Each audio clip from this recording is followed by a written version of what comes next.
இது வெற்றியா நீ மேலே தடபடா கீழே வந்து தப்புடா ஊத்திட்டு நக்கடா இது புளியாமா நீ சொல்ல பாப்போம்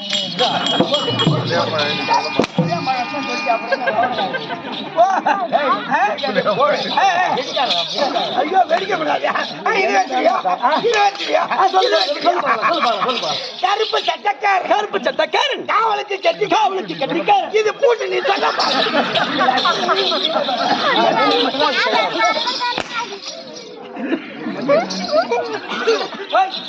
வேடி போட்டுனா ஒரு 5 நிமிஷம் 10 நிமிஷம் டைம் கொடுக்கணும்.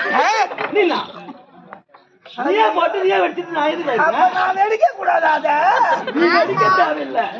சரி இது வெற்றி அது வெற்றி சொல்லு பார்க்கலாம். பஸ் ஏன் நிக்குது கிடையாது ஏன் பஸ் நிக்குது ஏண்டா பஞ்சராய் நிக்கும் கிடையாது ஏன் பஸ் நிக்கும் இல்ல பஸ் ஏன் நிக்குது ஏண்டா பஸ் ஏன் நிக்குது